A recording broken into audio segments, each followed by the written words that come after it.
திரு வீரபாண்டியன், அடிப்படையில் இந்த கூட்டணி குழப்பங்கள் நீங்க மக்கள் நல கூட்டியக்கம் அப்படிங்கிற ஒன்றை ஆரம்பிக்கிறீங்க. அது கூட்டணியாக மாறும் அப்படின்னு வைகோ அறிவிக்கிறார். ஆனால் உங்கள் அணியில் இருக்கக்கூடிய விடுதலை சிறுத்தைகள், மனிதநேய மக்கள் கட்சியெல்லாம் அதை உறுதிப்படுத்தாமல் இருக்கிறாங்க. இப்போ உங்கள் அணிக்குள்ளேயே இன்னும் ஒரு ஒருமித்த கருத்து ஏற்படாத நிலையில் அவங்க மதிமுகவை நோக்கி அந்த ஐயத்தையும் அந்த சந்தேகத்தையும் எழுப்புவதில் என்ன தவறு இருக்குது? ஏன்னா ஒரே கருத்தோடு 5 கட்சிகளும் இல்லைங்க. அது ஒரு அணி அப்படின்னு சொல்லக்கூடிய இடத்துல இன்னைக்கு அது இல்லாத பொழுது அது ஒரு தனிப்பட்ட மனிதரின் விருப்பமாகவும் கருத்தாகவும் தான் பார்க்கப்படுகிறது அப்படிங்கிறார் அவர். முதல்ல நம்ம சகோதரர் செந்தில் அவரை சந்திக்கிற வாய்ப்பு கிடைச்சிருக்கு. ஒரு அண்ணா பற்றி சொன்னார், அண்ணாவின் கனவுன்னு. அண்ணாவின் கனவு சமூக நீதி, ஜாதி மறுப்பு. சமூக நீதியே ஜாதி மறுப்பில் அடங்கியிருக்கிறது. எனவே ஜாதி மறுப்பு இயக்கமாக பாட்டாளி மக்கள் கட்சி முகிழ்த்தால் முன்னெடுக்குமையானால் வரவேற்கலாம். அதை மனதில் வச்சுன்னா நான் அவர் வேண்டி விரும்பி கேட்டுக்கொள்கிறேன். அவருக்கல்ல, அவங்க தலைவருக்கே இந்த விண்ணப்பம். என்றைக்கும் அப்படித்தான் என்பதை உறுதி செய்ய. ஜாதி மறுப்பு, ஜாதியை மறுக்கணும். அதுக்குள்ள நீ ஒரு சாதி இல்லை என்று சொல்ல வேண்டுமானால் சாதி இருக்கிறது. போகல. தனிப்பட்ட நான் பொதுவா அண்ணாவின் கனவு சொன்னேன். எங்களை பொறுத்தவரை, இந்திய கம்யூனிஸ்ட் கட்சியை பொறுத்தவரை, இடதுசாரிகளை பொறுத்தவரை, திமுக அல்லாத, அண்ணா திமுக அல்லாத ஒரு மாற்றை நாங்கள் முன்மொழிகிறோம். குறைந்தபட்ச திட்டம், கொள்கைகளை நாங்கள் முன்மொழிகிறோம். ஏன்னா கட்சி மாறி ஆகிவிட்டது, தலைவர்கள் மாறி ஆகிவிட்டது. நீண்ட நெடுங்காலமாக தமிழ் மண்ணில் நமது முன்னோர்களின் கனவு எதுவும் ஈடேறல. பெரியார், அண்ணா போன்ற, காமராஜர் போன்ற மேதைகளின் கனவு ஈடேறல. அவர்களின் ஆட்சி, அவர்கள் பேரால் ஆட்சி நடந்த பிறகும் ஈடேறல. வறுமையும் ஏழ்மையும் அதிகரித்தவன தான் இருக்கு. நான் எங்க நிலை தெளிவு, லெப்ட் ஸ்டாண்ட் எடுத்துட்டோம் நாங்க. எல்லாம் மதிமுக அப்படி ஒரு நிலைக்கு வந்திருக்கிறாங்க. இவரும் சகோதரர் திருமாவளவனும் அப்படி அறிவிச்சிருக்கிறாரு. மனிதநேய மக்கள் கட்சி, நாங்கள் இந்த மக்கள் நல கூட்டியக்கத்தில் இருக்கிறோம், ஆனால் தேர்தல் நேரத்தில் எங்கள் முடிவு அறிவிப்பதாக அவங்க சொல்லியிருக்கிறாங்க. அறிவிக்கலாம். அவங்க எங்களோடு நீடிக்க வேண்டும் என்று வேண்டுகோள் விடுத்திருக்கிறோம். அவங்க இருக்கலாம், அது அவர்கள் உரிமை. இன்னும் பலரும் வரக்கூடும். நாங்கள் ஒரு மாற்றை முன்மொழிகிறோம், கொள்கை பூர்வமான மாற்றை. ஊழலுக்கு ஒரு மாற்றை, உலகமயத்துக்கு ஒரு மாற்றை, ஜாதி மதத்துக்கான ஒரு இப்ப நான் ஒரு விஷயத்தை கேட்கிறேன். அவர் ஒரு விஷயத்தை தெளிவா சொல்றாரு. அதிமுக அரசிற்கு எதிரான நிலைப்பாடோடு தான் நீங்களும் இருக்கிறீங்க, அவங்களும் இருக்கிறாங்க. இந்த மாற்றினுடைய எண்ணிக்கை அதிகரித்துக் கொண்டே போகுது, அதிமுகவிற்கு பலமாக போய்விடும் அப்படிங்கிறது அவங்களுடைய கருத்து. அது பலமானாலும் பரவாயில்லை அப்படிங்கிறது உங்களுடைய கருத்தாக இருக்கிறதான் கேட்க. இல்ல, நான் என்ன சொல்ல வரேன்னா, ஒரு மாற்று தேவைப்படுது. திமுக அண்ணா திமுக எதில் மாறுபடுது? ஊழல் ஒன்றும் இல்லை. வர நீங்க அந்த மாற்றம் திருப்பி வச்சுட்டீங்க, அந்த மாற்று நாங்க அப்படிங்கிறீங்க. நான் அடுத்த சுற்று அதுக்குள்ள போறேன். திரு சேகர், அடிப்படையில் பாஜக கூட்டணியில் தமிழகத்தில் நாங்கள் இல்லை அப்படின்னு இப்ப சில நிமிடங்களுக்கு முன்பு இங்க டாக்டர் செந்தில், அந்த கட்சியினுடைய முன்னாள் நாடாளுமன்ற உறுப்பினர் கூட தெளிவாக சொல்லிட்டாரு. ஆனாலும் தொடர்ந்து பாமக எங்கள் கூட்டணியில் தான் இருக்கிறது என்று சொல்வது, நான் ஜெயராஜிட்ட கேள்வி தான் உங்ககிட்ட கேட்குறேன். எங்களோட கூட்டணி சேர்ந்தே தீரணுங்கிற மாதிரியான ஒரு துணி இருக்குதோங்கிற ஒரு கேள்வி வச்சேன்.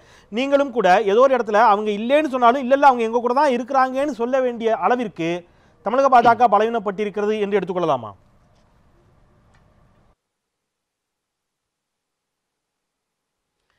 இல்லை, இந்த கேள்வி அவசியம் இல்லை. அது வேணால் ஊடகங்களுக்கு தலைப்புகள் இல்லாமல் தடுமாறுகின்ற போது அவ்வப்போது எடுத்துக்கொள்ளுகின்ற ஒரு வாசகமாக மட்டுமே நான் இதை பார்க்கிறேன். காரணம் என்னவென்று சொன்னால், ஒரு தேர்தலிலே முதல்ல இந்த கூட்டணிங்கிற விஷயமே 1967 அண்ணாதுரை அவர்கள் ஷீட் ஷேரிங் அக்ரிமெண்ட் என்று தான் அப்போது தேர்தல் உடன்பாடு அப்படிங்கிறது தான் அதுக்கான ஒரு வாசகமாக இருந்தது.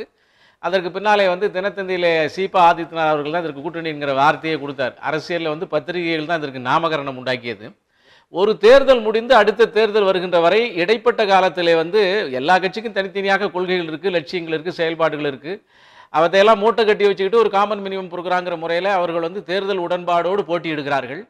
ஜெயிச்சா சட்டமன்றத்தில் உள்ளர போய் அப்போ காமன் மினிமம் ப்ரோக்ராம் செயல்படும். அது இல்லாத வரை அவரவர்கள் வேலையை அவங்கவுங்க பார்த்துக்குவாங்க. இந்த சூழ்நிலையில் கூட்டணி என்பது தேர்தல் தயாரிப்பு பணிகள் தான் தேர்தலுக்கு முன்னுரிமை.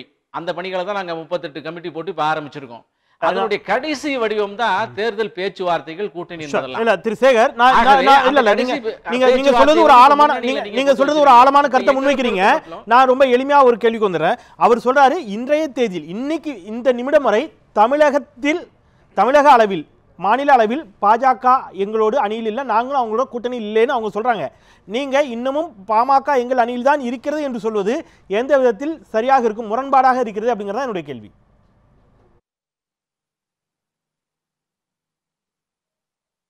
அவர் சொல்வதும் சரி, நாங்கள் சொல்வதும் சரிதான். ஏன்னு கேட்டால், அவர் சொல்வது ஒரு கமா போட்டு தமிழ்நாட்டில் இல்லைங்கிறாங்க, நாங்கள் சொல்கிறோம் என்டிஏல அது இருக்கிறது என்று சொல்கிறோம். இப்போ இன்னொரு விஷயத்து முதல்ல ஞாபகம் வச்சுக்கோங்க. ஒரு அகில இந்திய கட்சியோடு ஒரு மாநில கட்சி சேருகின்ற போது அதுக்கு எக்கச்சக்கமான கம்பல்ஷன்ஸ். எல்லா மாநிலங்களிலும் இருக்கிற மாநில கட்சிகள் திமுகவே மத்தியில் ஒரு செயல்பாடு, மாநிலத்தில் ஒரு செயல்பாடு, அதிமுக மத்தியில் ஒரு செயல்பாடு, மாநிலத்தில் ஒரு செயல்பாடு என்று கூட்டணியில் இருக்கிற போது பல காலங்கள் இருந்தது. இன்னைக்கு கூட முலாயம் சிங் யாதவ் வந்து யூபியில் பிஜேபி எதிர்ப்பார், ஆனால் பார்லிமெண்ட்ல ஆதரிப்பார். இதே மாதிரி மாநிலங்கள் தங்களுக்குன்னு ஒரு அஜெண்டா லோக்கல்ல வச்சுக்கிட்டு அதற்காக, ஏன்னா இப்ப வந்து மாநில கட்சிகளுக்கு மாநிலத்தை விட்டால் வேறு ஆட்சி புரிய முடியாது. அவங்க எம்பிகள் எவ்வளவா இருந்தாலும் கூட மத்தியில வந்து வர முடியாதுங்கிற காரணத்தினாலே எனவே மாநிலம் அவங்களுடைய டார்கெட். எனவே அதை நோக்கி அவர்கள் பயணிக்கிறார்கள். அதுல எந்த விதமா அது அந்த இடத்துல நிச்சயமா எல்லா கட்சிக்குமே இருக்கு. புரியுது நிச்சயமா அதுல தவறு இல்லை. அது எனக்கு உணர்ந்து கொள்ள முடிகிறது. நம்ம நிச்சயமா அடுத்த சுற்றில் நம்ம இந்த தேசிய ஜனநாயக கூட்டணியில் தேமுதிகவும் இருக்கிறதா, தேமுதிகவும் உங்கள் அணியில் இருந்தால் நீங்க ஒரு மாற்றணியாக முன்வைக்க விரும்பினீர்கள் என்று சொன்னால் அதில் என்ன மாதிரியான நடைமுறை சிக்கல்களிலும் அதை எப்படி நீங்க சமாளிக்க போறீங்க அப்படிங்கறதையும் நம்ம பேசலாம். 4 பேரின் கருத்தையும் கேட்டுட்டு உங்களுக்கு நிறைவா வரலாம் தான் இருந்தேன். ஒரு அரசியல் பார்வையாளராக இந்த 4 பேருடைய முதல் சுற்று கருத்தை பற்றி உங்களுடைய பார்வை பதிவு பண்ணுங்க.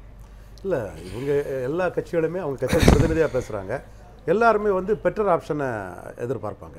கட்சிகளும் சரி, கட்சிகளுக்குள்ள இருக்கக்கூடிய குழுக்களும் சரி பெட்டர் ஆப்ஷன் தான் பார்ப்பாங்க. இந்த பெட்டர் ஆப்ஷனை வந்து குழுக்களுங்கிற அந்த வார்த்தையை நான் எதனால சொன்னேன்னா, 96ல் மூப்பனார் வந்து கூட்டணி முடிஞ்சு கடைசி நேரத்தில் வெளியே வந்து தமாகன்னு வந்து 20 எம்பி சீட்டும் 40 எம்எல்ஏ சீட்டும் திமுக வாங்கினாங்க. அதே மாதிரி குழுக்கள் வந்து 2016 வர்றதுக்கு வாய்ப்பு இருக்குது. இப்போ என்ன குழு யாதுங்கிற நான் சொல்ல விரும்பலை.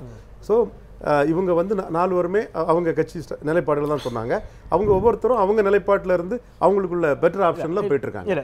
திமுக தலைவனுடைய அந்த அறிக்கை இருக்குது இல்லையா, குறிப்பாக அது கொள்முதல் செய்து விடுகிறார்கள் ஒரு சிலரை அப்படிங்கிற அந்த இது திமுகவோடு கூட்டணி சேர்ந்து விடக்கூடாது எதிர்க்கட்சிகள் என்பதில் ஆளும் கட்சி கவனமாக இருக்கிறது. அதற்கு இவர்கள் ஒரு சில கட்சிகளில் இருக்கக்கூடிய ஒரு சிலர் விலை போகிறார்கள் என்பது போன்ற ஒரு துணை அதில் இருக்குது. அதை நீங்க எப்படி பார்க்குறீங்க? திமுக வந்து அவங்க கேடர்ஸை எந்தூசியாஸ்ட் பண்ண சொல்லப்பட்டது தான், பொத்தாம் பொதுவாக தான் சொல்லியிருக்கிறாங்க.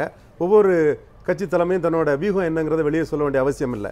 இந்த வார்த்தை சொல்றதுக்கு என்னன்னா, தங்கள் தொண்டர்கள் மத்தியில் வந்து இப்படி கூட்டணி வரவிடாமல் தடுக்க சதி நடக்குங்கும் போது அவங்கள ஒரு உத்வேகப்படுத்துறது தான். இந்த கூட்டணியில் வரலன்னு சொல்லக்கூடிய கட்சிகளை கூட வந்தால் அவங்க எந்த அளவுக்கு ஏற்றுக்கிடுவாங்க, எப்படி ஏற்றுக்கிடுவாங்கங்கிறது வந்து பல கேள்விகள் அதில் இருக்குது. இல்லை நேரடியாக நான் ஒரே ஒரு கேள்வி மட்டும் தொடர்ச்சி வச்சு ஒரு இடைவெளிக்கு போகிறேன். அதிமுக இதுவரை கூட்டணி பற்றி பேசவே இல்லை. எந்த இடத்திலும் அவர்கள் கூட்டணி பற்றி கவலைப்படவில்லை. இது மாதிரியான விவாத மேடைகளில் பேசக்கூடிய அதிமுகவினர் கூட கூட்டணியே வேணாங்க, நாங்கள் 234 தொகுதியிலும் ஜெயிப்போங்கிற மாதிரியான ஒரு மனநிலையோடு தான் அவர்கள் பேசிக் கொண்டிருக்கிறார்கள். திமுக தொடர்ந்து கூட்டணியை பற்றி வலியுறுத்தி கொண்டிருப்பது அப்படிங்கிறது தொண்டர்கள் மத்தியிலேயே கூட, ஏன்னா டிகே சிலங்கோன்னு ஒரு பேட்டி கொடுக்குறாரு ஒரு ஆங்கில ஊடகத்துக்கு, டைம்ஸ் ஆஃப் இந்தியாவுக்கு. அதன் நிமித்தமாக அவருக்கு வந்து எதிர்ப்புகள், அதன் பிறகு அவர் அதுக்கு வருத்தம் தெரிவித்ததை பார்க்குறோம். அப்போது கூட்டணி அவசியம் என்பது போன்ற ஒரு கருத்து திமுக தொண்டர்களிடம் ஏற்பட்டால் அது திமுகவை பலவீனப்படுத்தாது. இல்லை, அது நீங்கள் வந்து சொல்கிறது சரியானது தான். ஃப்ரே ஃபேஸ் தான் காட்டணும். 214 தொகுதியில் நாங்கள் தனித்து போட்டியிட தயாருங்கிற இதான் காட்டணும். அது காட்ட முடியாத நிலைமை வந்து பாராளுமன்றத்தில் திமுக கொஞ்சம் கடந்த காலங்களிலே பெறாத ஒரு தோல்வியை திமுக கழகம் பெற்றனால தான் அந்த வீரமுகத்தை காட்ட முடியலை. என்றாலும் அவங்க 96ல் கூட்டணி வச்சு அதிமுக தோக்கடிச்சாங்க, 2006ல் தோக்கடிச்சாங்க. தோக்கடிக்கலாம் நம்பிக்கையில் கூட்டணி தான் தேவைங்கிற மாதிரி அவங்க ஒரு சிறிய இடைவேளைக்கு பிறகு மீண்டும் கூட தொடரலாம். தேர்தல் ஜனநாயகம் எவ்வாறாக போய்கொண்டிருக்கிறது, இந்த கூட்டணி கணக்குகள் என்பது கொள்கைகளின் அடிப்படையில் இல்லை என்பதை வெளிப்படையாகவே இன்றைக்கு அரசியல் கட்சிகள் அதை ஏற்றுக்கொள்ளக்கூடிய நிலைக்கு தள்ளப்பட்டிருக்கிறார்கள். மக்கள் என்ன சிந்தித்துக் கொண்டிருக்கிறார்கள்? தொடரலாம் ஒரு சிறிய இடைவேளைக்கு பிறகு.